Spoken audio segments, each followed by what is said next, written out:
Shalom, shalom. Esta es la paracha Kitabo. Y tengo aquí conmigo el Midrash semanal que se llama Ceneurena. Y Jajamín dicen que es un Midrash tradicional en el cual las madres de Israel solían quedarse en casa mientras los varones van a la sinagoga y ellas enseñaban a los niños estas enseñanzas que están aquí en el Midrash. Pues vienen varios Midrashim en esta paracha Kitabó y voy a leer algo de los primeros frutos. Dice, cuando una persona ve un buen árbol de higo o un atractivo racimo de uvas en su viñedo, le ataría un cordón de color como una señal de que estos son los primeros frutos y le pertenecen al creador del universo. Los bikurim también eran traídos para que una persona aprenda a no ser muy orgullosa. Tenía que traer los primeros frutos al Kohanim, quien vivía en su tiempo, en su localidad. Y aunque él, la persona que está cosechando, poniendo el cordón, hubiera sido muy importante y muy rica o muy financieramente estable, aún así tiene que traerle parte de la cosecha a los Kohanim. Aún el rey estaba obligado a traer su canasta sobre su hombro y llevarla al monte del templo, al atrio de los Kohanim, que se llama la Zara, y recitar la frase de acción de gracias que acompaña el agradecimiento por traer los primeros frutos, o bikurim.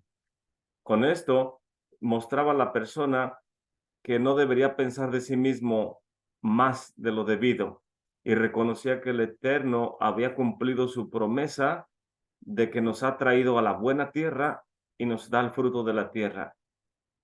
Los 7 frutos eran mostrados en el templo, porque a través de esto la gente podía expresar que el Eterno los bendijo y ellos estaban siendo agradecidos con él, como la Torá lo especifica.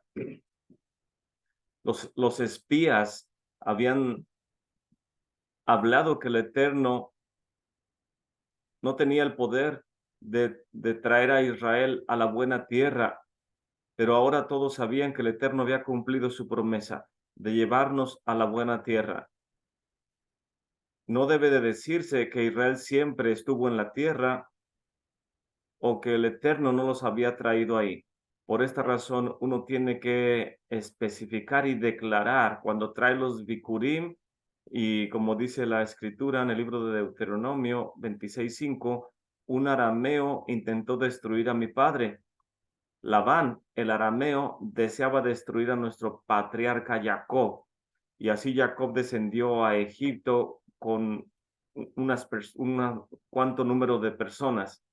El faraón infringió o puso mucho sufrimiento sobre nosotros y el Eterno nos sacó de Mitzraim y nos trajo a la tierra para poder comer el producto de la tierra.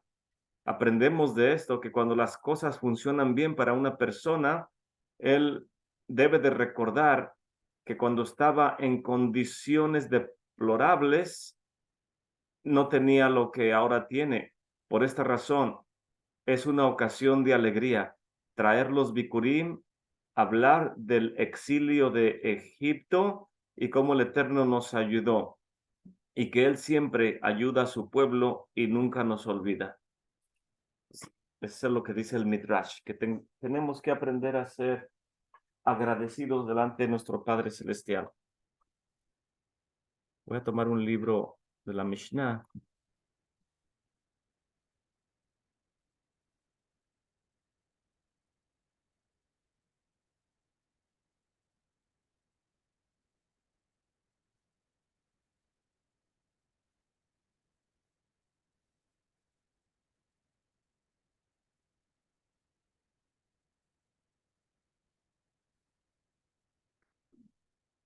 Aquí tengo esta versión de la Mishnah, que es la edición Blackman.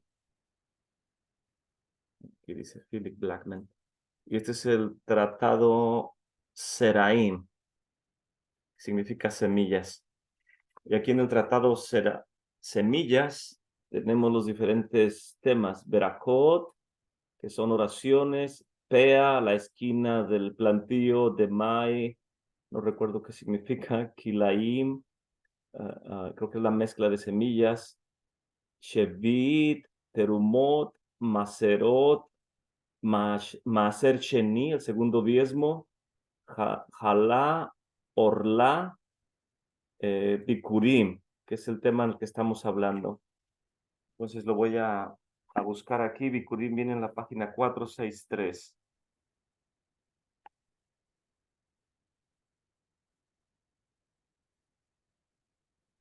Por un momento pensé que el tema de los Bikurim estaría en el tratado Moed de las festividades, porque es una de las festividades, Pesach, y luego viene panes sin levadura y después primeros frutos. Pero recordé que también es relacionado a las semillas y por eso lo busqué en Seraim, en el tratado de las semillas. Y aquí en el tratado Seraim dice, primeros frutos se deriva del verbo bekor, que significa en cuanto se presenta el fruto, o también es tratado el fruto como un primogénito. El término se refiere a los productos mencionados en Deuteronomio 8:8, por ejemplo, el trigo, la cebada, la uva, el higo, la granada, el olivo y los dátiles. Y eso se les llama los Sheva Minim, las 7 especias que son típicas y nos ilustran de, del fruto de la tierra de Israel.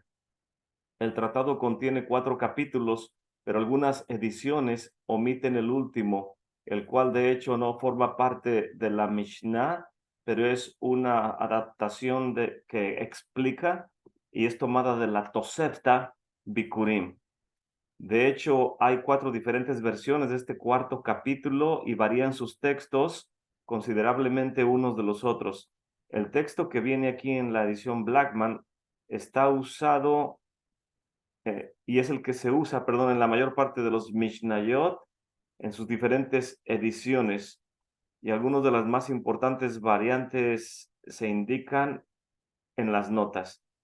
El tratado toma estos versos como elegibles para que sean los bikurim que se ofrecían en el santuario de la manera propia y en las temporadas correctas que se tienen que traer.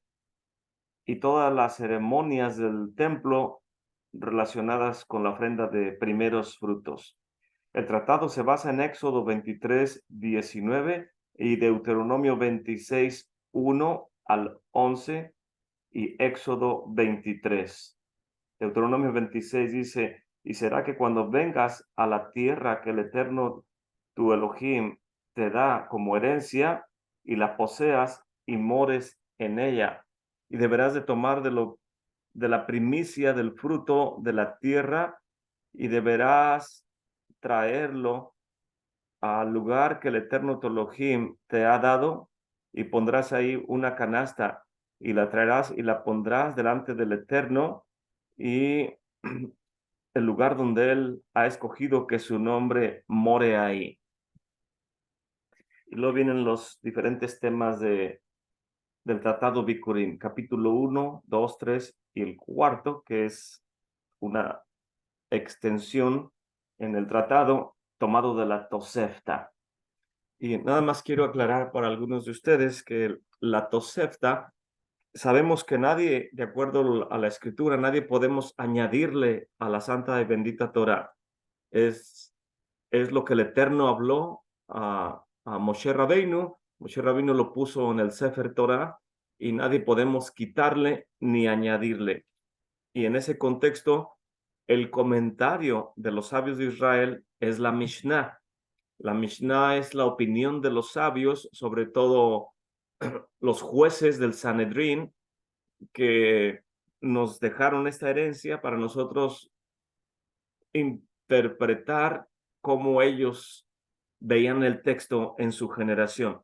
Lo interesante de estos sabios es que ellos tenían el aceite de la unción derramado sobre su cabeza y también les fue impuesta a las manos de parte de liderazgo.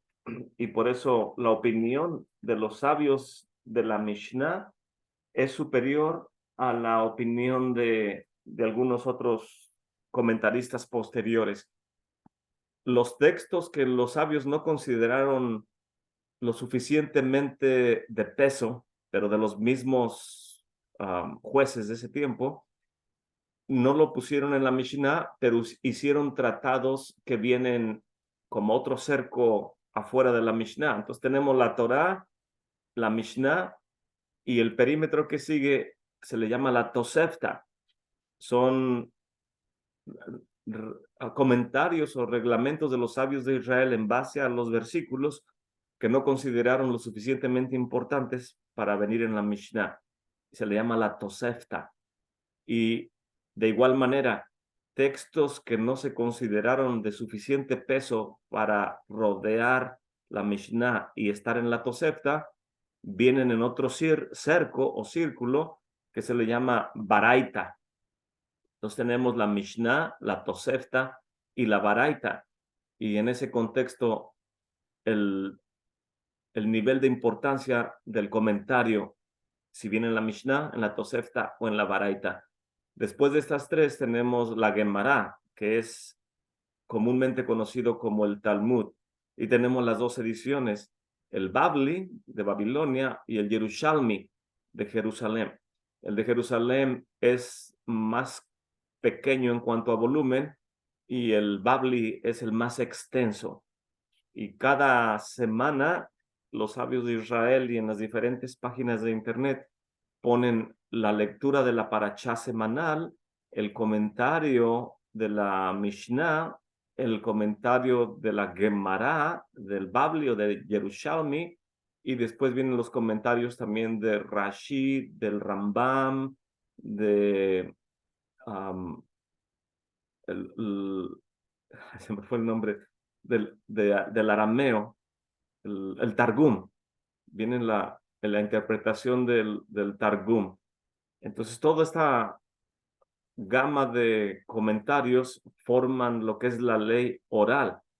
Y la ley oral no viene a reemplazar el texto de la Torá, porque nadie lo podemos quitarle ni ponerle, pero simplemente son opiniones de los sabios. Y de igual manera, cuando Yeshua vino, él da su opinión, tampoco viene a quitar la Torá ni a ponerle a la Torá, sino simplemente dice, oyeron que fue dicho, mas yo les digo. Esa es la opinión del Melech HaMashiach respecto a ciertos versículos. Al igual que los demás Jajamim, él da su versión del texto, lo cual es sumamente interesante entender esos conceptos acerca de la lectura de los textos.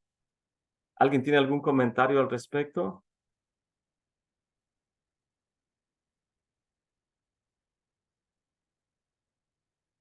Ok. Entonces, la parashá Kitabo viene en el libro de Devarim, capítulo 26, verso 1. Y sucederá que cuando entren a la tierra que Adonai tu Elohim te concede como heredad, tomarás posesión de ella y morarás en ella. Tomarás de las primicias de todo fruto del suelo. Habrás de tomarlos de tu tierra que Adonai tu Elohim te da y los colocarás en un cesto. Te dirigirás al lugar que elegirá Adonai tu Elohim para reposar su nombre ahí. Acudirás al Cohen que esté en esos días y le dirás, declaro hoy a Adonai tu Elohim que he venido a la tierra que juró Adonai a nuestros antepasados para dárnosla. Tomará el Cohen el cesto de tu mano y lo colocará delante del Mizbeach de Adonai tu Elohim. Y entonces proclamarás y dirás delante de Adonai tu Elohim, un arameo intentó destruir a mi padre y descendió a Egipto y habitó ahí en número reducido y se convirtió ahí en una nación grande, fuerte y numerosa. Nos maltrataron los egipcios, nos afligieron e impusieron sobre nosotros trabajo duro. Clamamos a Adonai, el Elohim de nuestros antepasados, y escuchó Adonai nuestra voz y vio nuestro sufrimiento, nuestra aflicción y nuestra opresión. nos sacó Adonai de Mitzrayim con mano fuerte, con brazo extendido, con gran temor, con señales y con maravillas, y nos trajo a este lugar y nos dio esta tierra, una tierra que emana la leche y la miel. Y ahora, he aquí, traje la primicia del fruto del suelo que me diste, oh Adonai, y lo colocarás delante de Adonai tu Elohim, y te prosternarás delante de Adonai tu Elohim, y te alegrarás con toda la bondad que te dio Adonai tu Elohim, tú y el levita y el prosélito que se encuentra en tu seno. Cuando termines de diezmar cada diezmo de tu cosecha en el año tercero, el año del diezmo, se lo darás al levita, al prosélito, al huérfano y a la viuda, y comerán en tus ciudades y se saciarán. Y entonces dirás delante de Adonai tu Elohim, he despejado lo sacro de la casa y también lo he entregado al levita, al prosélito, al huérfano y a la viuda. Según todo el precepto que me has ordenado, no he transgredido ninguno de tus preceptos y no me he olvidado. No he comido de él durante mi duelo intenso, ni lo consumí en estado de contaminación ritual, y no di de él para las necesidades de los difuntos. He obedecido la voz de Adonai, mi Elohim, he hecho según todo lo que me has ordenado. Contempla desde tu sagrado aposento, desde los cielos, y bendice a tu pueblo Israel y el suelo que nos diste, así como juraste a nuestros antepasados una tierra que emana leche y miel.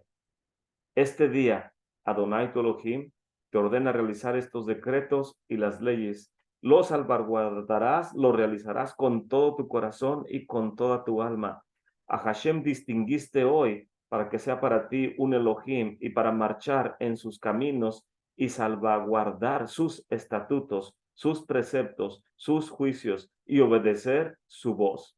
Y Adonai te ha distinguido hoy para que seas para él un pueblo preciado, así como te habló, y para que salvaguardes todos sus preceptos y para colocarte por encima de todas las naciones que hizo, para alabanza, para renombre, para esplendor, para que así seas un pueblo santo para Adonai tu Elohim, tal como habló.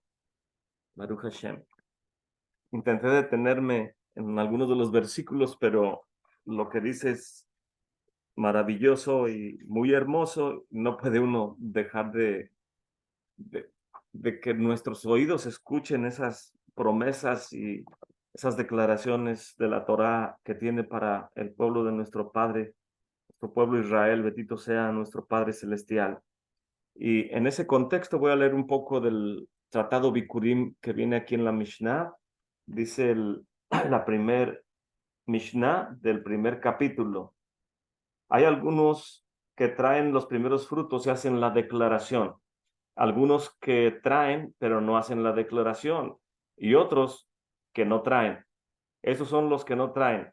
Aquel que planta en su propia propiedad y puso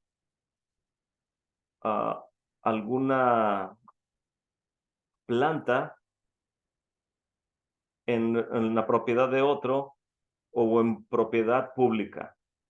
Y de igual manera, aquel que planta en la propiedad de un individuo que es privado y en la propiedad pública y en su propia propiedad. Cualquiera que planta de su propia propiedad y pone plantas en su propia propiedad, pero también es un camino privado o un camino público, estos no se tienen que traer. Me imagino que donde la gente puede tomar esos frutos o cuando lo pones cerca de otra propiedad de otro, que no se define bien si es del otro, es tuyo o la gente puede tomarlo, no tienes que traerlo. Mishnah número 2. ¿Por qué razón uno no trae?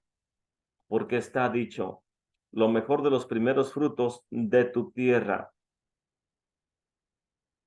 hasta la plenitud del crecimiento de la plantación o lo que sembraste, pero tiene que ser de tu tierra.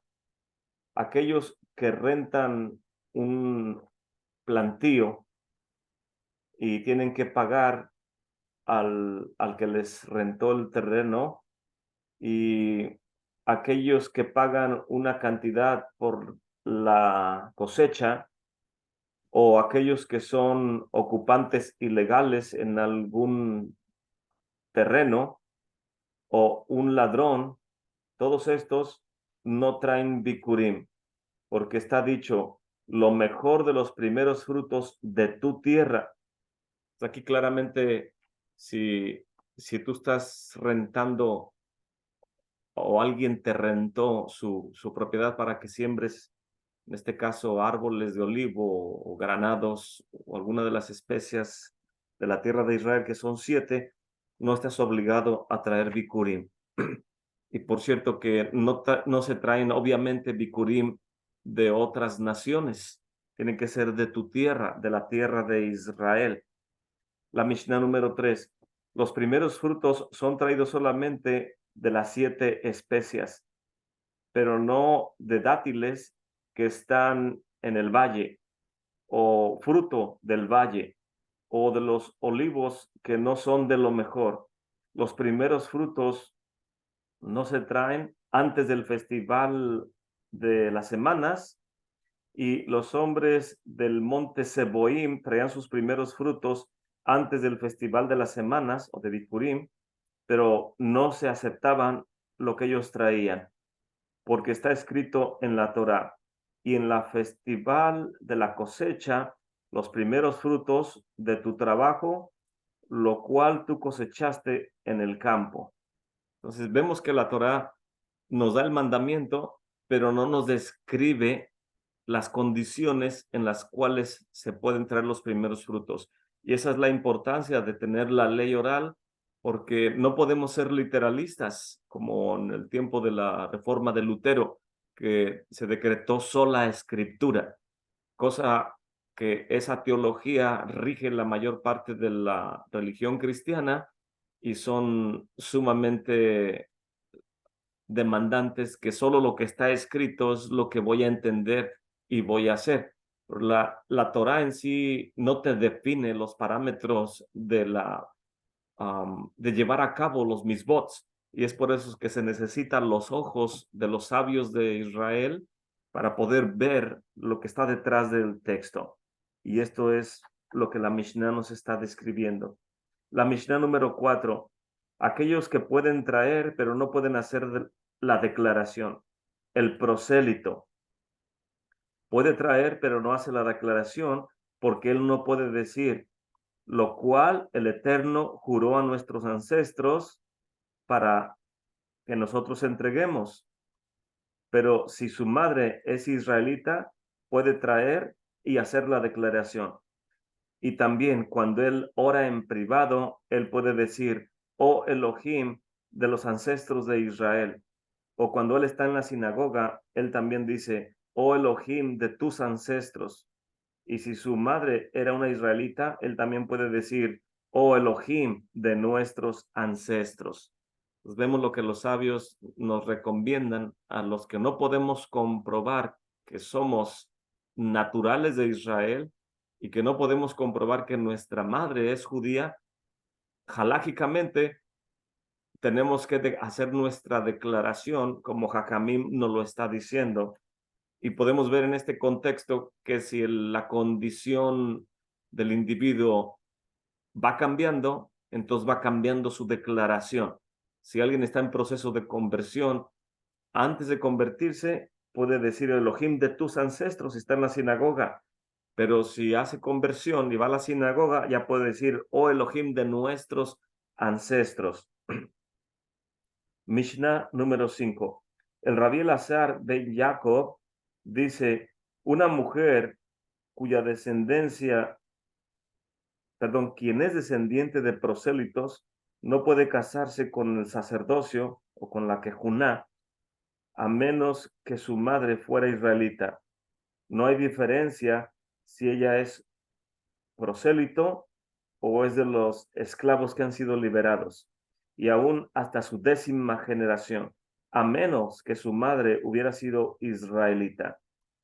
Un guardián, un agente, un shliach, o un esclavo o una mujer o uno cuyo sexo no es específico, se le llama hermafrodita.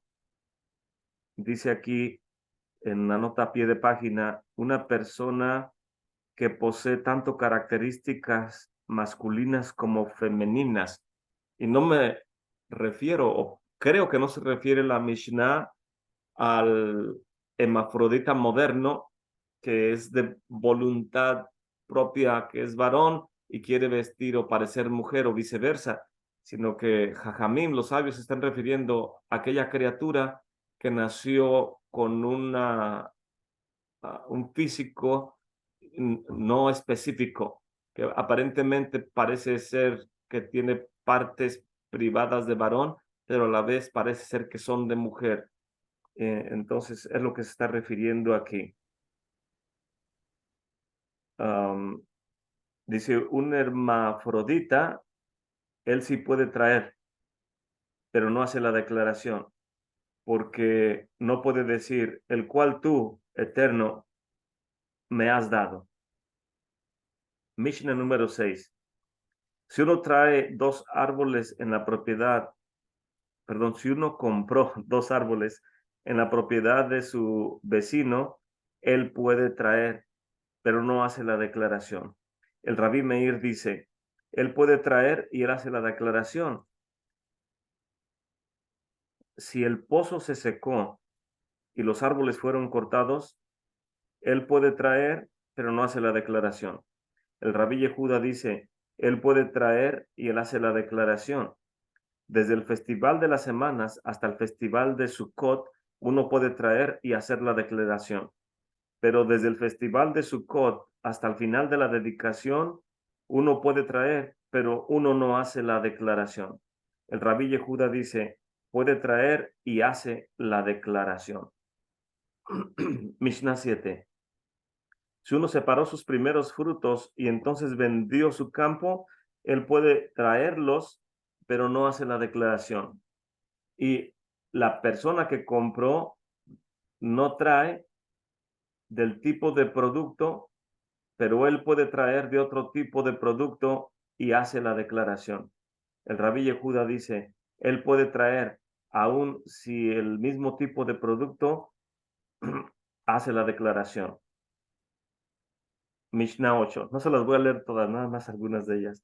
Si un hombre separó sus primeros frutos y ellos fueron derribados o se empezaron a echar a perder o fueron robados o fueron perdidos o llegaron a ser impuros, él puede traer otros en lugar de estos que se dañaron, pero no hace la declaración.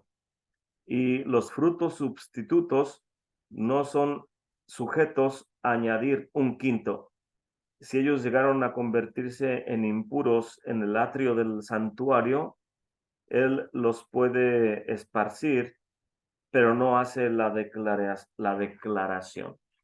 Entonces, todas estas son especificaciones acerca de qué tipo de personas, dependiendo del fruto de la tierra y las condiciones de renta del terreno, propiedad del terreno, daño del fruto o condición del fruto, todas estas circunstancias es lo que especifica la Mishnah en referencia a quién puede traer el fruto y quién puede hacer la declaración y quién no puede hacer la declaración.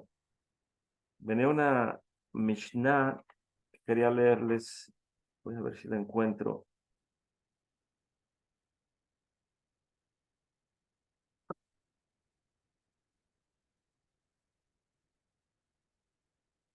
Dice el capítulo 3, Mishnah 2.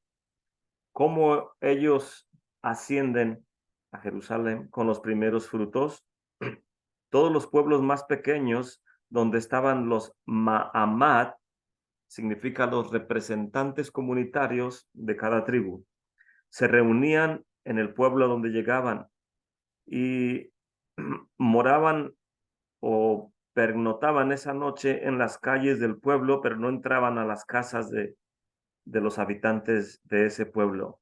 Y muy temprano en la mañana, el líder del mamad viene de la palabra amud, que significa columna o estar de pie firme. Se refiere a los representantes de las tribus que tenían que venir al servicio del santuario semanalmente y estar de pie frente al altar del sacrificio, representando a sus comunidades durante el servicio semanal o diario en el Beit HaMikdash.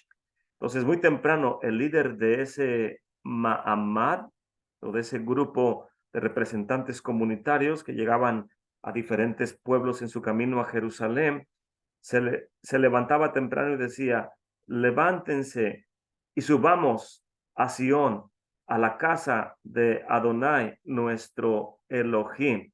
Esto viene en Jeremías 31:6. Aquellos que estaban cercanos traían sus higos y sus uvas, y aquellos que estaban muy alejados de Jerusalén traían higos secos y pasas.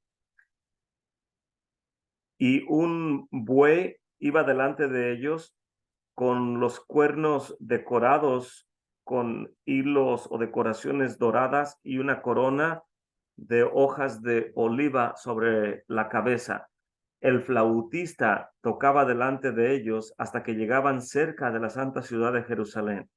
Cuando ellos llegaban cerca de Jerusalén, enviaban mensajeros delante del liderazgo de Jerusalén y adornaban sus primeros frutos. Los gobernantes, los líderes, los jefes, los tesoreros salían a encontrarlos, y de acuerdo a su rango de liderazgo venían y los encontraban. Y todos los que tenían un oficio en Jerusalén también venían y los recibían y les daban la bienvenida a todo el liderazgo de la santa ciudad de Jerusalén, y les decían: hermanos, de esta y esta manera hacemos en este lugar y ustedes son bienvenidos. El flautista, Mishnah 4, tocaba delante de ellos hasta que llegaban al monte del templo. Y cuando ellos llegaban al monte del templo, aún el rey Agripa, quien era el rey en ese tiempo, ponía su canasta sobre sus hombros y llegaba hasta que él decía, hasta que él llegaba al atrio del santuario, o sea, al atrio exterior, no podía entrar al atrio interior.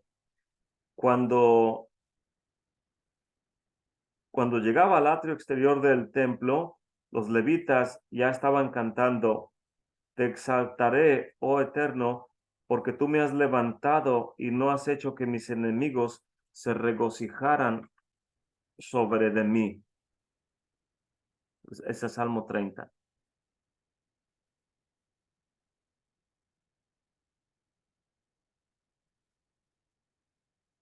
Mientras la canasta todavía estaba sobre el hombro, él recitaba: yo declaro en este día delante del Eterno, y seguía diciendo hasta que terminaba todo el versículo.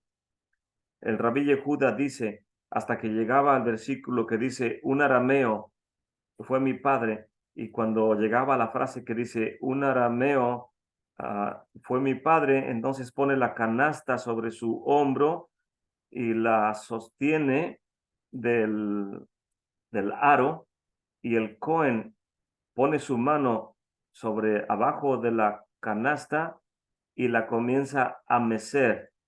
Se le llama el tenufa. Y la mesía y decía: un arameo fue mi padre, y cuando completaba toda la declaración del versículo, entonces la ponía a un lado del altar, se postraba y se retiraba de ahí. A grandes rasgos vemos que todo es el proceso de traer los primeros frutos al santuario delante de nuestro Padre Celestial. Y vemos que el agricultor tiene que cuidar su campo, sus árboles, y separar lo mejor para el Eterno. En cuanto él ve que empieza a brotar el fruto en el árbol, va y le, le hace la separación con un hilo. Algunos, creo que he leído, es con un hilo escarlata, y de esta manera, cuando el fruto ya está en condiciones de poderlo llevar a los Kohanim, lo corta para poderlo llevar al santuario. Y al final de la declaración dice, y te postrarás, en el versículo 9, y dice, y nos trajo a este lugar y nos dio esta tierra, tu tierra que emana leche y miel. Perdón, ese no es. Ah,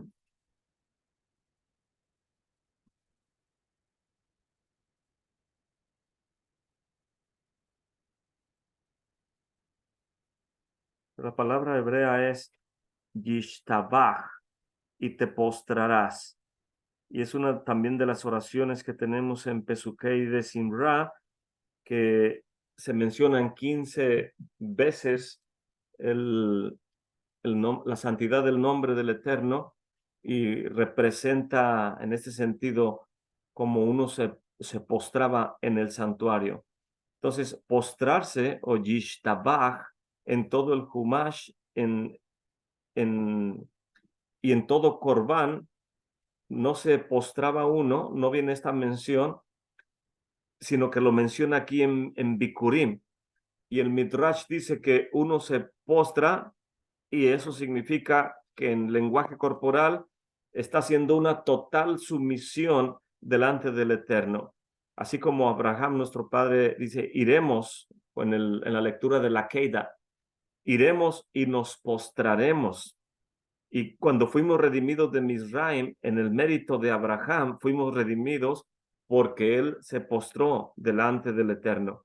También en Yom Kippur, cuando se menciona el nombre del Eterno, nos postramos. Y esto significa que estamos rindiéndonos totalmente cuando el nombre de nuestro Padre Celestial es proclamado en el servicio del santuario. Cuando alguien trabaja arduamente, es el fruto de su labor lo que quiere presentar delante del Eterno. Y como invertiste tu sudor, como invertiste tu fuerza en ese fruto, ya sea en tiempo antiguo, en el aspecto agrícola o en el aspecto del ganado, cuidas tanto el ganado que cuando separas el décimo es para el Eterno. Pero no solamente estás separando un, el décimo de la vacada o de las ovejas o de las cabras, y también está separando el décimo del fruto de la tierra o del fruto del árbol, y lo que está separando es que estás compartiendo tu persona, estás compartiendo tu sudor, tu fuerza, tu vida, tu atención, porque de ahí vas a comer, de ahí vas a proveer para tu familia, de ahí vas a llenar tus graneros, es el sustento que el Eterno, tu Elohim, te está dando, y de eso tú traes lo mejor para traerle al Eterno. Del fruto de tu trabajo es un lenguaje de generosidad. De lo que tú me das, yo te regreso a ti. ¿Y de qué manera te lo entrego?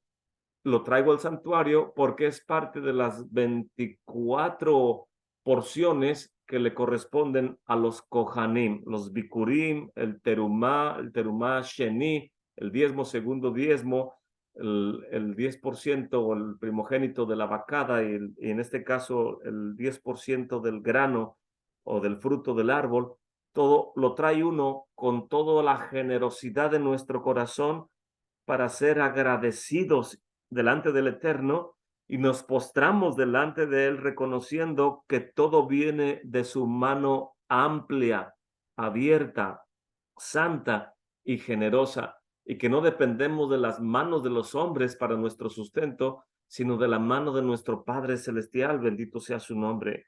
Así que la primicia de nuestro fruto que tiene ese cordón rojo es designado para nuestro Padre Celestial en el lugar que Él escogió para que su nombre habite. Y ahí es donde debemos de traer nuestra canasta. Shavuot culmina cuando uno trae los frutos al santuario. Y Shavuot o Bikurim o Pentecostés, como lo conocemos, es el fin del inicio de la cosecha. Pesaj no inicia sino un mes anterior. Siempre hay un mes previo preparación para las festividades. Entonces, ¿cuándo comenzamos en realidad a prepararnos para Pesaj? En Purim. quiere decir que Purim tiene una conexión con Pesaj. Y Pesaj no termina, es extendido hasta que termina la cosecha, porque inicia la cosecha de la cebada y después termina esta cosecha durante el conteo del Omer e inicia la cosecha del trigo. Entonces comenzamos con el consumo de alimento para animales por nuestra condición que está degradada, pero conforme vamos quitando la hojarasca en el conteo del Omer, nos vamos fortaleciendo y terminamos siendo representados por la cosecha del trigo, que se le conoce el pan de los reyes. Es el pan que se pone sobre la mesa del rey. El rey no consume pan de la cebada, que es consumo de animales, sino que consume el trigo. Y cuando nosotros, en representación de lo mejor de la cosecha, somos puestos delante de la mesa del rey, es como parte del pan que come, en este caso, el rey de la gloria, el rey de Israel, nuestro Padre Celestial. Y Shavuot, en este contexto, es el atzeret o la culminación de Pesaj. Pesaj en este contexto se extiende hasta Shavuot. Y los sabios de Israel dicen que Shavuot no termina, lo acabamos de leer en la Mishnah, hasta el final de Sukkot, porque en Sukkot es cuando se termina la cosecha del fin del año. Entonces, podemos ver que están conectados desde Purim hasta Sukkot, y no solo eso, que vimos en la Mishnah, que puede traer de los frutos tardíos hasta tiempo de la dedicación, hasta Hanukkah, pero no se hace la declaración si los trajiste ya tardíamente. Entonces, vemos la conexión desde Purim hasta Hanukkah de parte de Jajamim. Pero obviamente los que son literalistas dicen, yo no celebro Purim porque no viene en la Torá. Yo no celebro Hanukkah porque no viene en la Torá. Y los que no celebran esto es precisamente porque no se apegan al comentario de los sabios de Israel. Yeshua HaMashiach sigue el contexto de aprender de los sabios de Israel en cuanto él viene y dice, no he venido a abolir la Torá, sino a cumplirla. Y oyeron que fue dicho, pero yo les digo, él está hablando en el contexto de un sabio de Israel que comparte su punto de vista, está hablando, está diciendo su ley oral a sus estudiantes o a los que estamos prestando oído. Entonces, no tiene sentido que te declares sola escritura o literalista y que no quieres estudiar de la Mishnah, la Gemara, la Tosefta, Baraita, de Rashid, del Rambam o de cualquiera de los sabios de Israel en diferentes generaciones y decir, yo solamente me apego a lo que está escrito en la Torá y lo que dice el Nuevo Testamento. Es ilógico, es contradictorio pensar de esa manera. Entonces, Shavuot culmina cuando uno trae sus bikurim, y en este contexto, Mesías le dice a los talmidim, a sus discípulos, a ver si lo encuentro aquí en el libro, creo que al final del libro de Mateo.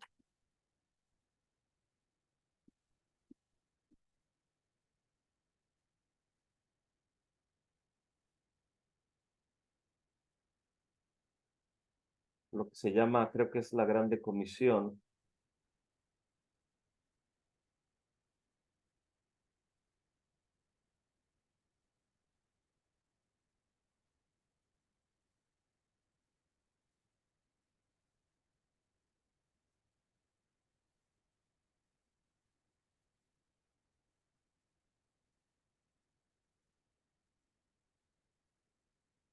Lo veo.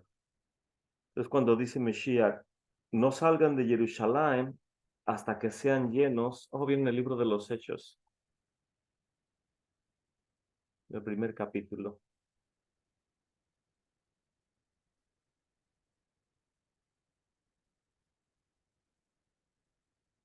Bueno, dice el libro de los Hechos. En el primer tratado, oh Teófilo, he hablado de todas estas cosas que Yeshua comenzó a hacer y a enseñar, hasta el día en que, habiendo dado mandamientos por el Ruach HaKodesh a los Shliachim que escogió, fue recibido arriba, a los cuales, después de haber padecido, se presentó vivo con muchas pruebas indubitables, apareciéndoles por 40 días y hablándoles del reino de Elohim, durante el periodo del conteo del Omer. Y estando juntos les mandó que no saliesen o que no se fuesen de Jerusalén, sino que esperasen la promesa del Padre, que escucharon, dijo, de mí. En el hebreo es la Haftaha Shel Abba, la promesa del Padre. Y obviamente la promesa del Padre no se resume a la venida del Ruach HaKodesh. La promesa del Padre es la restauración plena del pueblo de Israel, que quite los enemigos de encima de nosotros, que venga Mesías, que instaure el trono de la casa de David sobre la santa ciudad de Jerusalén y que gobierne, que ponga el Sanedrín y que todas las naciones sean sujetas a Mesías, porque él gobernará con vara de hierro. La promesa del Padre es la restauración plena de la santa tierra, de la santa ciudad, la era mesiánica. La promesa del Padre no es reducida a la visión de nada más ser lleno del Ruach HaKodesh o emocionalmente sentirte eufórico y hablar maravillas del Eterno. Eso es parte de la promesa, pero no es la plenitud de la promesa. Solo quería aclarar eso. Dice que esperasen la promesa del Padre que oyeron, dijo, de mí. Porque Juan a la verdad purificó en agua, mas ustedes serán sumergidos, purificados con el Ruach HaKodesh, no muchos días después de esto. Y entonces los que se habían juntado le preguntaron diciendo, Adón, ¿restituirás el reino a Israel en este tiempo? Y él les dijo, no les toca a ustedes conocer los tiempos o temporadas que el Padre puso en su sola potestad, mas recibirán la virtud del Ruach HaKodesh que vendrá sobre ustedes y me serán testigos en Jerusalén, en Judea, en Samaria y hasta lo último de la tierra. Y habiendo dicho estas cosas y viéndolo ellos, fue levantado y una nube lo recibió y le quitó de entre sus ojos. Y estando con los ojos puestos en el cielo, entre tanto que él iba, he aquí que dos varones se pusieron junto a ellos con vestidos blancos, los cuales también les dijeron, varones galileos, ¿qué están mirando al cielo? Este mismo Yeshua que ha sido tomado desde ustedes hacia arriba en el cielo, así vendrá como lo han visto ir al cielo.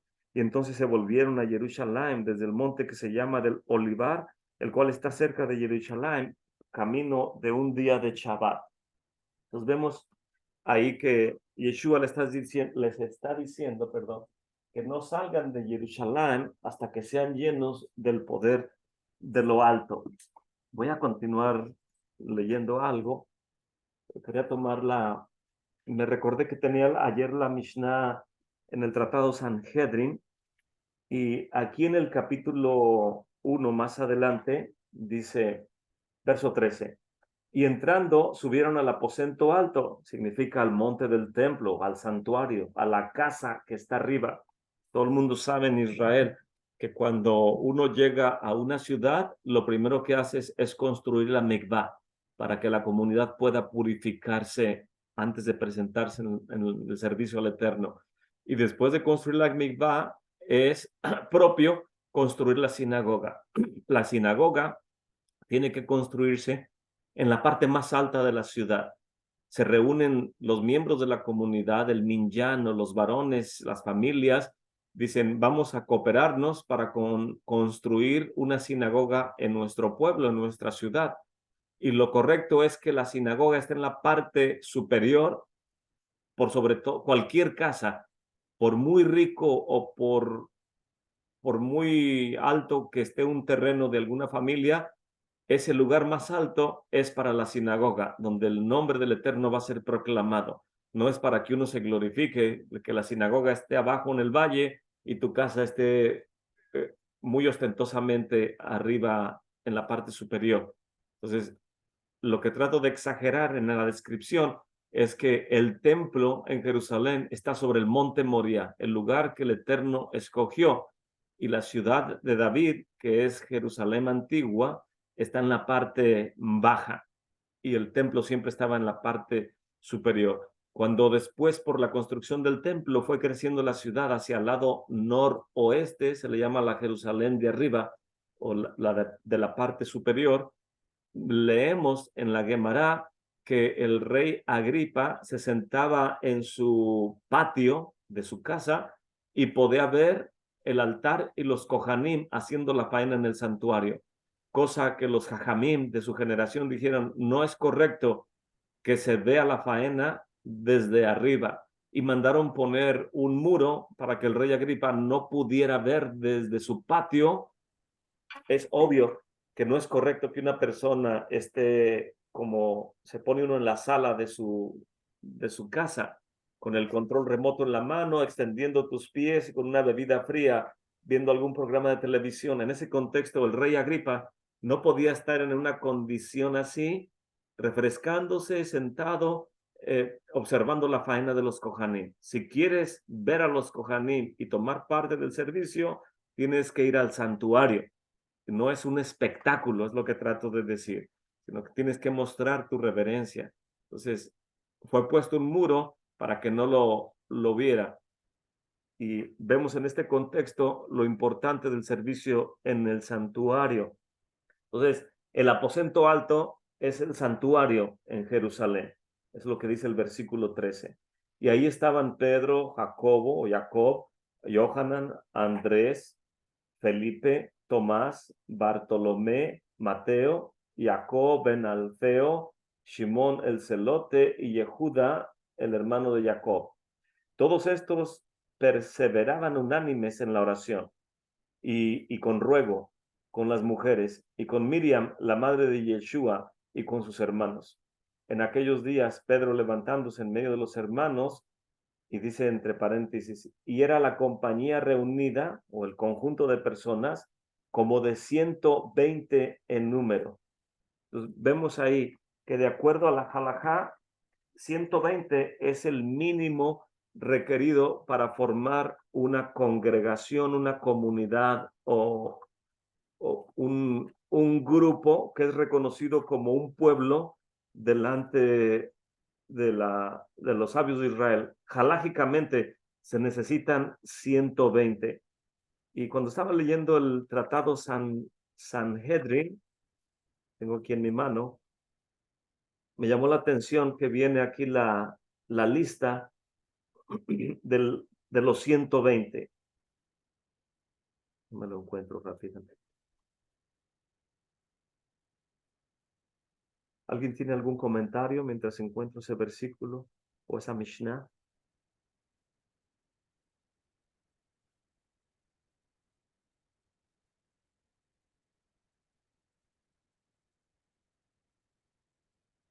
Morel, Sí, hermano. un poco para atrás, en el tema cuando se llevaban o se veía el tema de los bikurim, los líderes de cada tribu, ellos eran los encargados de también instruir a cada familia por lo que tenían que llevar a Jerusalén. Ya habíamos hablado en los distintos números, ¿no? La Mishnah 6, 7, 8. ¿Cómo ellos sabían todo eso? ¿A través de los líderes o a través de los levitas? Porque debe haber también es un procedimiento, ¿no? Que también no debería de fallar. Sí, la gente tiene que ser instruida y como nos dice la Santa Torá, irás con el Cohen, con el levita y con los líderes. Y sabemos que había las ciudades levitas y las ciudades de los Kohanim. Dentro de las tribus de Israel hay ciudades levíticas. Por lo general eran 4 en cada una de los territorios de las tribus de Israel. Y en ese sentido, los líderes comunitarios de cada pueblito tienen la obligación de ir con los levitas o con los kohanim o con los sabios. Cada pueblo o ciudad tiene que tener sus Beit Din, su grupo de al menos 3 magistrados para que puedan ayudarles a resolver los asuntos civiles, mercantiles, todo este tipo de temas. Entonces, lo lógico que la gente va con los líderes comunitarios. Si los líderes comunitarios no tienen respuestas, van con los levitas y con los kohanim para que les puedan instruir acerca del procedimiento. Y es lo que sucedía en Galilea, que cuando acusan a los talmidim, los que venían de Jerusalén, obviamente son gente estudiada son fariseos que se dedican a la halajá y al estudio de la escritura, mientras que los que están en Galilea son pescadores, agricultores, ganaderos y gente que se dedica o pone su vida, como ya lo dijimos, su fuerza, su sudor en el producto del campo. Y, y estas personas no son letradas en cuanto a la Mishnah, a la Gemara o los sabios de Israel. Y por eso cuando agarran espigas para comer, no se lavaron las manos y los sabios o los fariseos que venían de Israel dicen, ¿por qué tus discípulos comen sin lavarse las manos?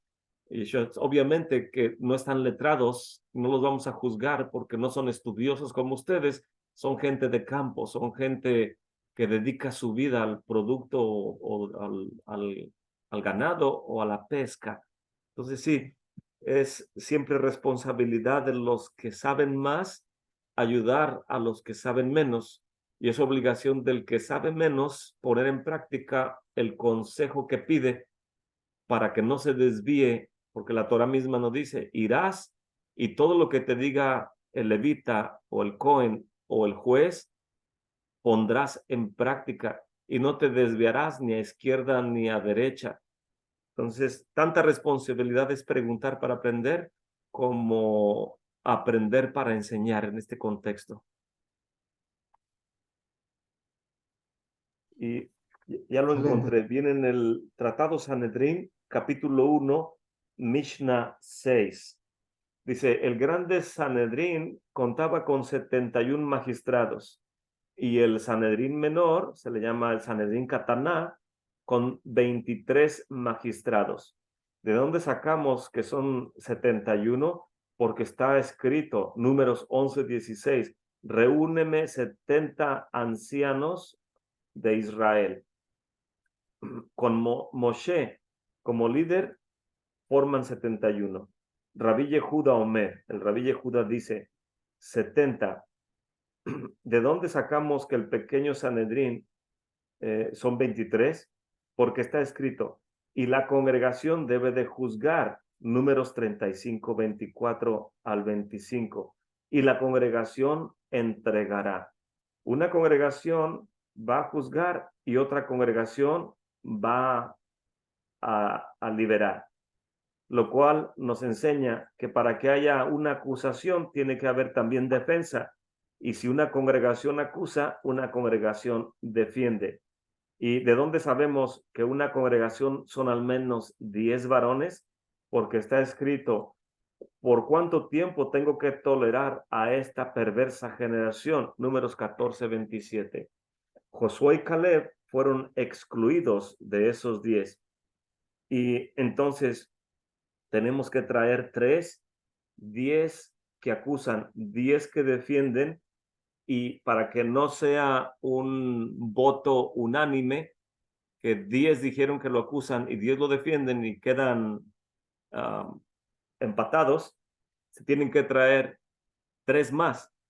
Entonces, en este contexto está escrito, no seguirás una multitud para hacer lo malo. Éxodo 23:2. Escuché que yo estoy aquí con ellos para hacer el bien, y si es así, porque está escrito, te inclinarás siguiendo a la mayoría. No es que tú, no es como tú seguirás para bien, para mostrar al final haciendo el mal, y tú seguirás el bien, y la mayoría, aunque fuera uno solo, debes de seguir la mayoría, aunque dice que aunque la mayoría fuera por uno solo,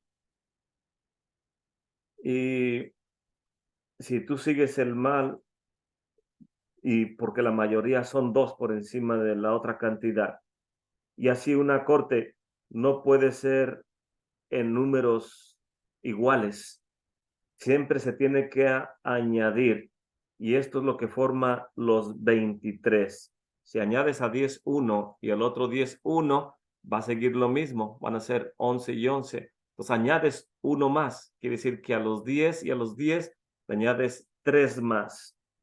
¿Y cuántos debe haber en una ciudad para que sea elegible para tener un Sanhedrín? Tiene que haber 120. Entonces vemos aquí en el Tratado Sanedrín, que ya existía en tiempos de Yeshua, que el libro de los Hechos nos está describiendo una Mishnah del Tratado Sanedrín y dice que todos los que estaban en el templo, entre todos los Talmidim, era un número de 120. Cosa que me llamó la atención ahora que hemos estado viendo algunos aspectos del funcionamiento del santuario, que está el Sanedrín Gedolá en el edificio que se llama Beit Abitinas.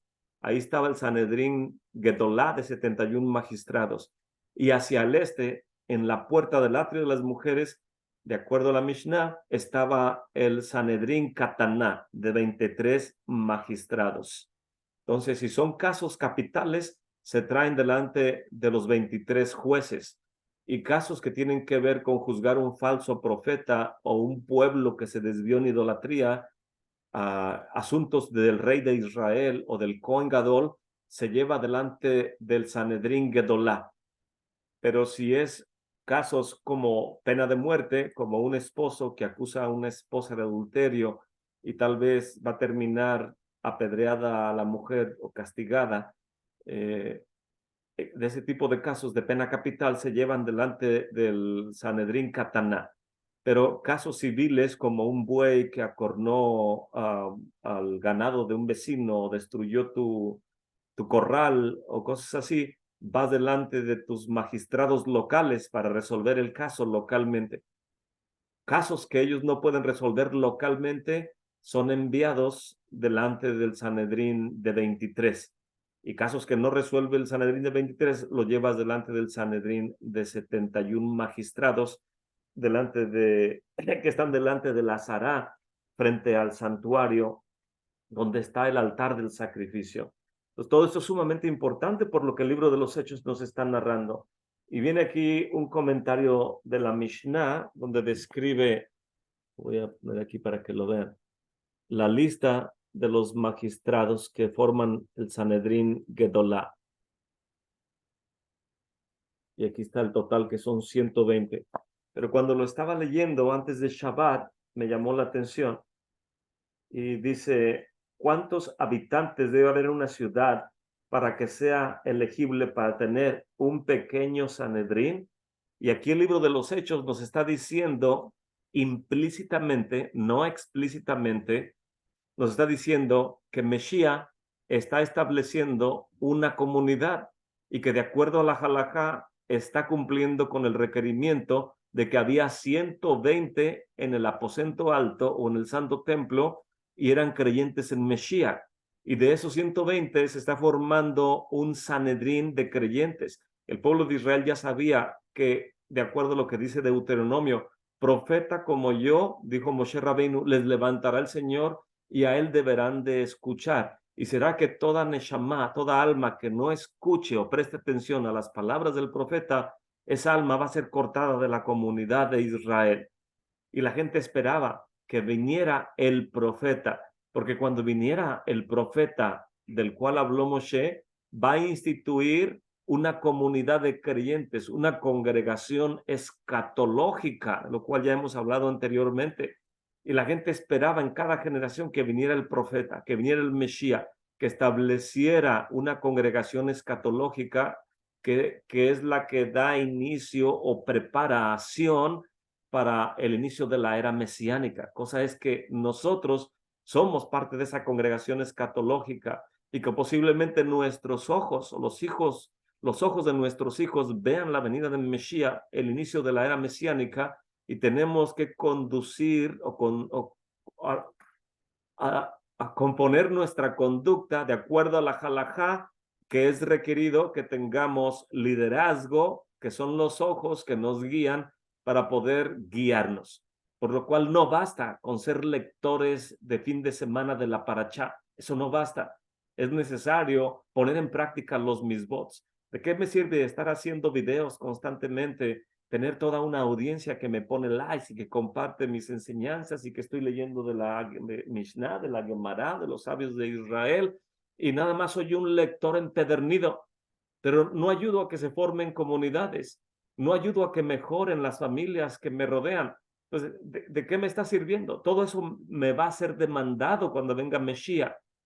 ¿Y quién querramos arriesgar estar leyendo y leyendo y leyendo y la gente escuchando y escuchando y entra por aquí y sale por acá y siento que soy mejor persona porque pertenezco a un grupo de estudio, pero mi vida no cambia y mi entorno no cambia y no estoy junto con los demás creciendo, porque ¿de qué sirve que Mesías establezca 120?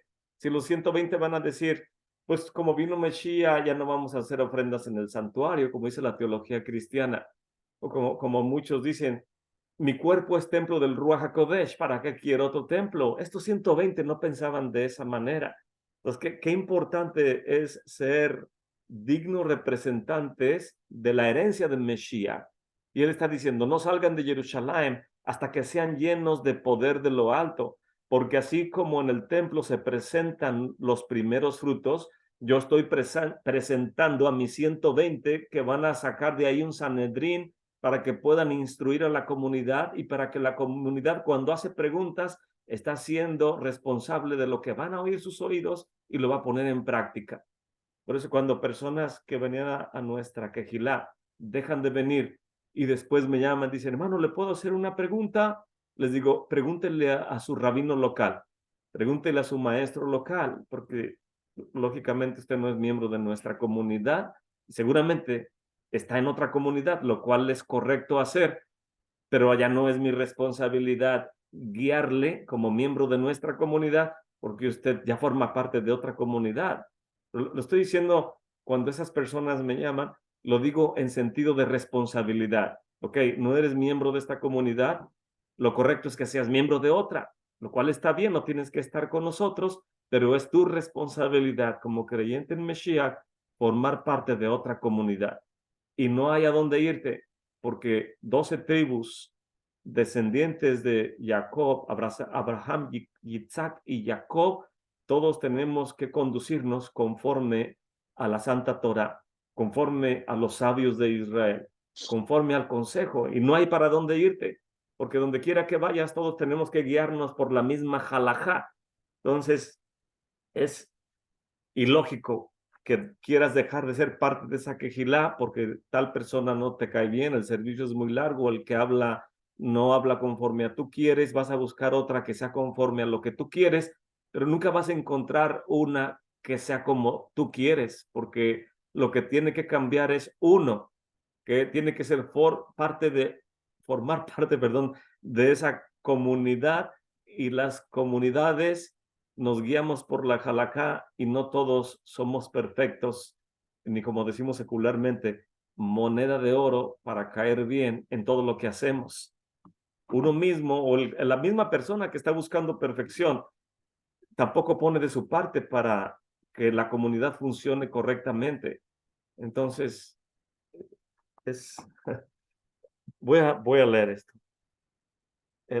Dice aquí, el pequeño Sanedrín es compuesto de 23 jueces. Ya llevamos 23.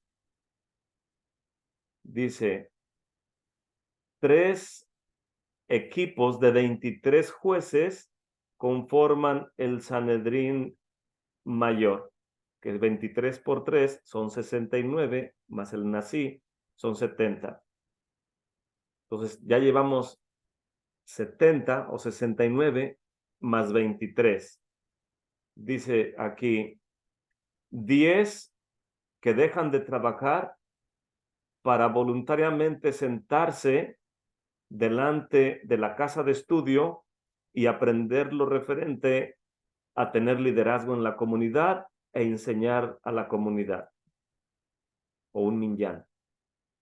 2 secretarios que puedan escribir todas las declaraciones, ya sea a favor o en contra del caso que se está llevando. 2 ayudantes de la corte que puedan castigar a quien es culpable, ya sea con latigazos, con apedreamiento o degollamiento o asfixia, o colgamiento, o sea, los verdugos de la corte, son dos. También tenemos dos litigantes, dos testigos que van a estar refutando, o sea, dos que acusan y dos que defienden. Tenemos otro par de testigos que pueden ser añadidos de acuerdo al caso lo requiera. Dos colectores de caridad y una tercera persona que pueda distribuir ayuda para la comunidad, porque dos reúnen y tres distribuyen. Un doctor, un escriba, un maestro de niños, nos da un total de 120. Entonces vemos aquí que de acuerdo a lo que es la halajá, tiene que haber mínimo 120. Y el libro de los Hechos nos dice, todos estos perseveraban unánimes en la tefilá y en la súplica, en el ruego, con las mujeres y con Miriam, la madre de Yeshua, y con sus hermanos. Y en aquellos días Pedro se levantó en medio de los hermanos y dijo, y era la compañía reunida como de 120 en número. Varones hermanos, convino que se cumpliese la escritura, como lo dijo antes el Ruach HaKodesh por la boca de David, de Judas, que fue guía de los que prendieron, y está hablando que se tiene que suplir aquel que falta de entre los 12. Y después sigue dando más instrucciones. Antes de continuar con lo de Bikurim, ¿alguien tiene alguna pregunta de esto? Sí, More. Una consulta. Los que formaban parte del tribunal de 23 o de 71 no eran intercambiables, ¿no? O sea, alguien del 71 podía pasar al 23 o alguien del 23 podía pasar al 71. Eso no era así. No, en esta lista son independientes unos de otros para formar los 120. Ok. Y el pequeño, el de 3, ¿ese dónde estaba ubicado? ¿A la entrada del monte del templo? No, el pequeño de 3 es necesario que esté en las puertas de cada ciudad. Ok, ok. Ok, gracias, More. Sí, los de cada ciudad tratan de disminuir el flujo de casos a Jerusalén para resolver localmente todos los asuntos. O sea, si tu buey destrozó el corral del vecino, o en términos modernos, si tu carro destruyó parte del jardín del vecino, tienes que resolver ese asunto con tu congregación local y si no, después va a terminar siendo llevado a los 23 magistrados. More, con respecto entonces a Esteban, ¿podemos decir que él fue juzgado por el de 23? Sí, por el de 23, porque es pena capital. Ok, ok. Y ahí estaba Saulo, ahí estaba Pablo. Dice algo interesante en el Tratado Sanhedrin, que cuando se emitía una acusación de pena capital, nunca se conocía al Sanedrín de Jerusalén como un Sanedrín sangriento. Dice, porque cuando se emitía el decreto, voy a ver si lo encuentro aquí, se emitía el decreto, si estaban de los 23, 12 en contra, o sea, decretan muerte, y 11 dicen que es inocente, uno de mayoría, como ya lo leímos, no es suficiente para decretar muerte. Entonces añadían otros 3 magistrados, porque lo que se trata es de salvar la vida del acusado. Se volvían a añadir 3 y se volvía a ganar nada más uno en todo el conjunto.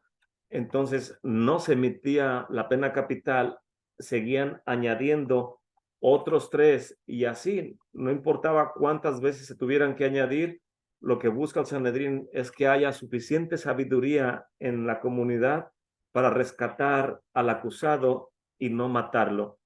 Y si aún así no había suficiente evidencia para rescatar al acusado, se emitía la pena capital. Y una vez que se emitía la pena capital, sacaban al acusado, le daban de beber vino para que emocionalmente pudiera prepararse emocionalmente para la muerte que le estaba por acontecer, y cuando salían para llevarlo al lugar del apedreamiento o del castigo, salía, dice aquí, no sé si lo pueda encontrar, salía un miembro del Sanedrín en un caballo, en su montura, y comenzaba a anunciar por todas las calles de la ciudad: fulano de tal está a punto de ser ejecutado por tal circunstancia. Si hay alguien dentro de la comunidad que pueda testificar a favor de él, que salga y lo diga. Pues vemos que aún después de agotar todas las instancias en cuanto a magistrados para salvarle la vida y no se puede, aún antes de la ejecución, se sale y se proclama por todas las calles de la ciudad que si hay alguien que pueda testificar a favor de la inocencia de este acusado, que salga y dé su testimonio. Y si no había quien lo pudiera rescatar, entonces finalmente tenía que ser castigado. Creo que no lo encuentro a simple vista, pero después se los puedo enviar si alguien lo desea en el chat. Pero en este contexto vemos que qué Sanedrín o qué cuerpo de magistrados en el mundo hace tanto esfuerzo por salvar a un acusado. Vemos en ese contexto que los creyentes en Mesías tenemos que conocer al menos el Tratado Sanhedrin, que la mayor parte de nosotros no sabemos ni siquiera que existía o de qué se trata. Y en el libro de los Hechos se nos está testificando que Mesías está instituyendo un grupo de magistrados que van a guiar a la comunidad de creyentes. Obviamente que ese conjunto de magistrados de creyentes en Mesías no viene a suplantar al Sanedrín que está en el monte del templo, no viene a suplantar a los liderazgos que ya están dentro de la tierra de Israel, sino que es uno más de los que ya hay dentro del territorio de Israel, pero en este contexto son creyentes en Mesías, son judíos, como lo pudimos leer ahí. Es un Sanedrín de creyentes que Mesías está instituyendo. En otras palabras, Yeshua está ofreciendo a nuestro Padre Celestial en el monte del templo lo mejor de su cosecha. No salgan de Jerusalén hasta que sean llenos de poder de lo alto. Y en la festividad de Bikurim, en Shavuot, donde se traen los frutos, Mesías mismo está presentándole al Padre lo mejor de su cosecha. El fruto de la obra de Mesías, de la redención, está siendo presentada en el monte del templo. Y en ese contexto, el libro de Gálatas, voy a tratar de ver si recuerdo dónde está, capítulo 4 o 5, vienen los frutos del Ruach HaKodesh.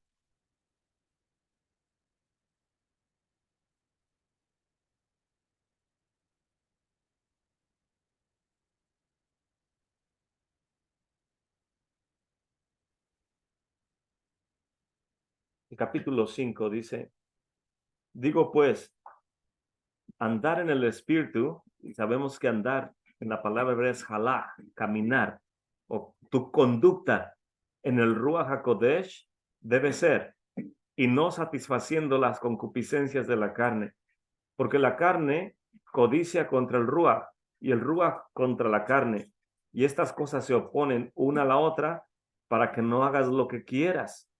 Mas si son guiados por el Ruach, no están sujetos a la Torah. Y manifiestas son las obras de la carne, que son adulterio, fornicación, inmundicia, disolución, idolatría, que la Torah misma castiga a quien practica las obras de la carne, lo que está tratando de decir Rav Shaul aquí.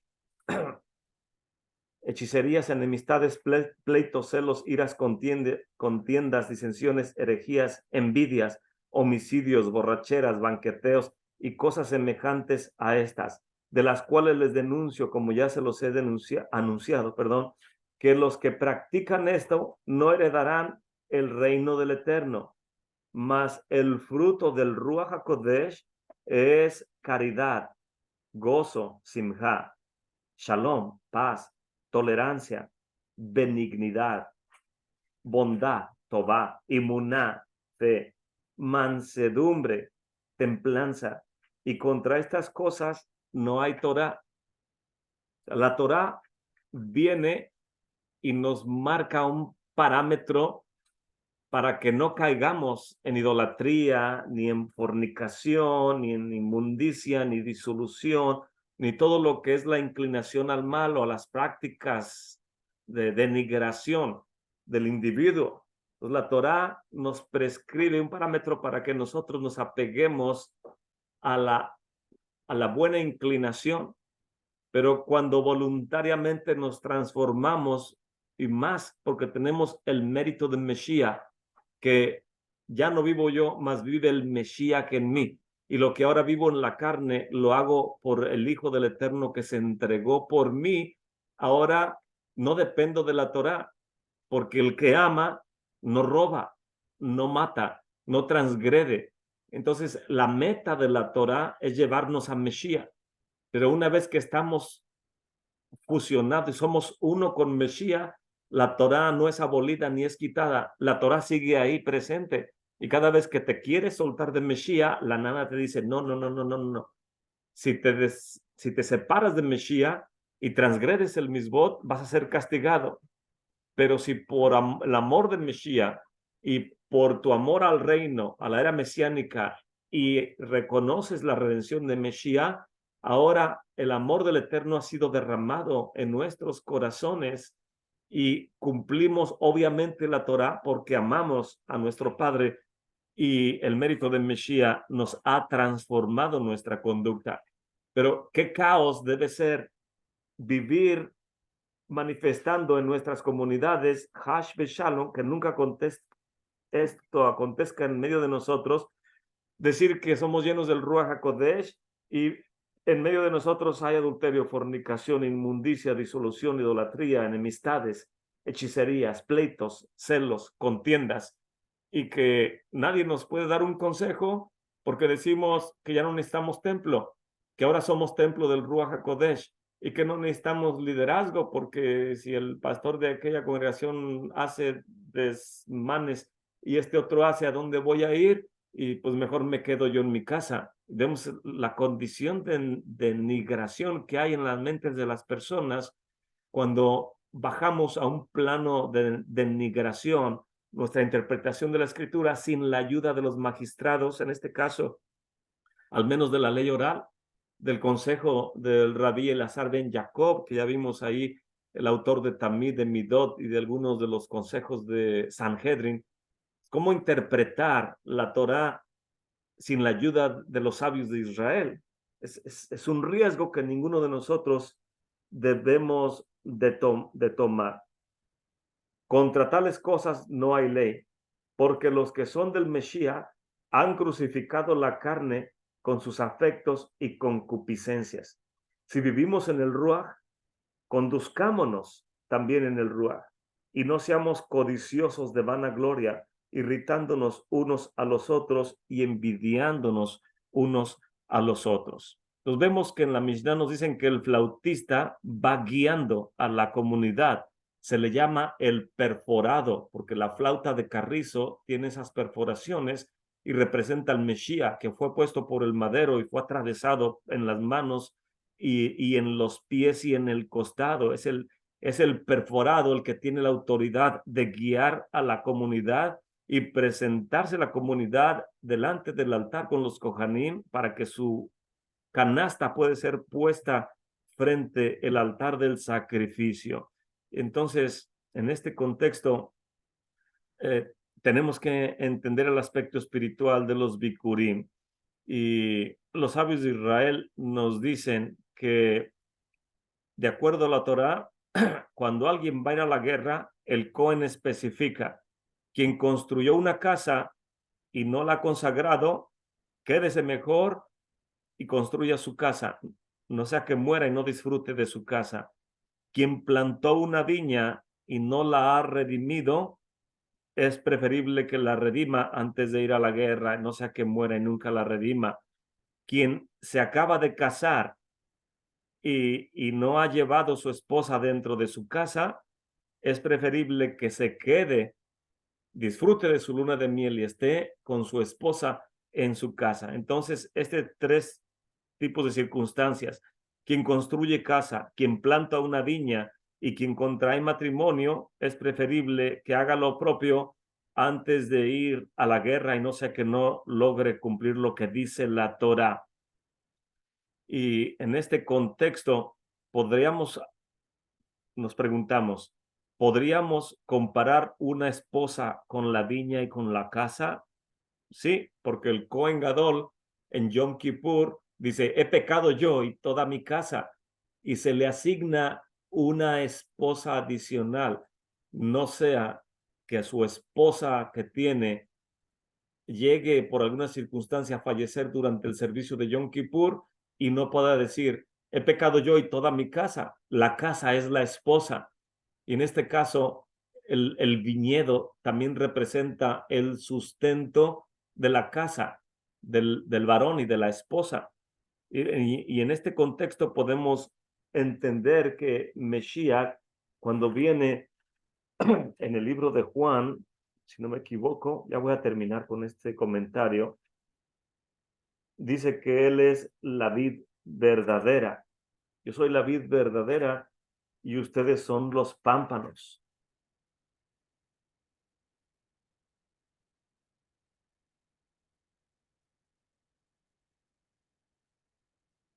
A ver.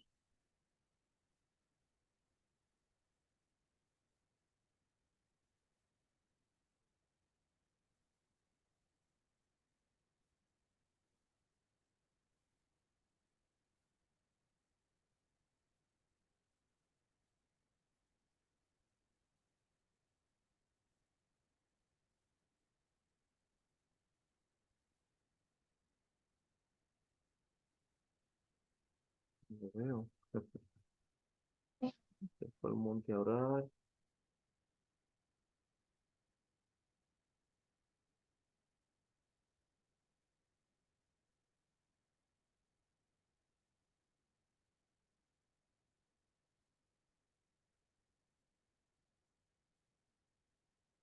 Lo que Mesías trata de enseñarnos en ese pasaje es que es la unidad del varón con su esposa, y también el viñedo es parte de esta unidad del esposo con la esposa.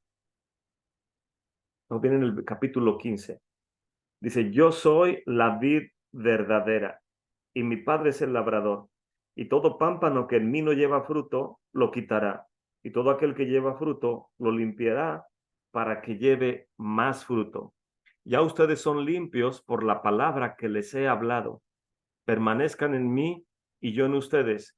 Como el pámpano no puede llevar fruto por sí mismo si no estuviese en la vid, así ustedes si no estuvieran en mí. Yo soy la vid, ustedes los pámpanos. El que está en mí y yo en él, este lleva mucho fruto, porque sin mí nada pueden hacer. Y el que en mí no estuviera será echado fuera como mal pámpano y se secará. Lo recogerán y lo echarán en el fuego y arderán. Si estuvieran en mí y mis palabras estuvieran en ustedes, pidan todo lo que quieran y les será hecho. En esto es glorificado mi Padre, en que lleven mucho fruto y sean así mis talmidim. Como el Padre me amó, también yo los he amado. Permanezcan en mi amor.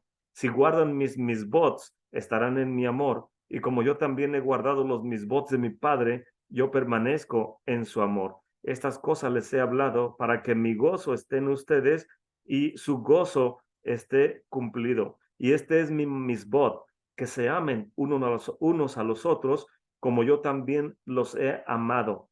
Nadie tiene mayor amor que este, que uno ponga su vida por sus amigos. Ustedes son mis amigos si hacen las cosas que yo les he mandado. Le está hablando en lenguaje de bodas, en lenguaje de amor. Entonces, cuando amamos a nuestros semejantes, nos amamos a nosotros mismos y el amor del Eterno se manifiesta en nosotros. La fiesta de Bikurim nos enseña a dar, a ser agradecidos y amar. Por eso siempre el joven israelita primero prepara la casa, compra la viña y la prepara y luego va y adquiere una esposa. El Rambam nos dice que los tontos hacen lo contrario. Primero buscan una esposa, después buscan dónde vivir y luego piensan en lo de la viña o en lo del sustento. No, hay que Yeshua ver. HaMashiach, en este Cuando digas. contexto, Yeshua hace lo que nos dicen los sabios de Israel. Dice, voy a preparar morada para ustedes. Primero prepara la casa y compara al pueblo de Israel o a los creyentes con la viña. Y en la era mesiánica vemos que se cumple lo que dice Apocalipsis, que las bodas del Cordero toman lugar delante del trono de la gloria, porque el Salmo 45, me lo encuentro, es un lenguaje de bodas. Y el rey, para ser coronado, tiene que tener también su esposa. Y el Salmo 45, que es un salmo de coronación, dice, rebosa mi corazón palabra buena, refiero al rey mi canción, mis obras, perdón. Mi lengua es pluma de escribiente muy ligero. Te has hermoseado más que los hijos de los hombres. La gracia se derramó en tus labios, por lo tanto Elohim te ha bendecido para siempre. Vemos que está hablando del rey de Israel. Verso 8. Mirra, aloe, casia, exhalan todos tus vestidos. En estancias de marfil te han recreado, perdón. Hijas de reyes entre tus ilustres, está la reina a tu diestra con oro de Ofir. Oye, hija, y mira, e inclina tu oído. Pues vemos en el Salmo 45, que es un salmo de coronación y de bodas, que Mesías tiene que tener a su amada cuando es coronado delante de la presencia del Padre y dentro de la corte y delante, perdón, de la corte celestial, como lo dice el libro de Apocalipsis en el capítulo 4. Entonces vemos que en este contexto la Parashá Ki Tavo nos habla de Bikurim, pero nos habla también en el contexto de las bodas de Mesías, de la esposa de Mesías, de la construcción de la casa que somos nosotros, como dice el libro de los Hebreos, mayor que la casa es el que la construyó, como lo fue Mesías, y en este caso, Mesías está operando conforme a la halajá. Prepara la casa, tiene la viña y después toman lugar las bodas del Cordero. Aquí me voy a detener, Baruch Hashem. ¿Alguien tiene algún comentario, hermanos?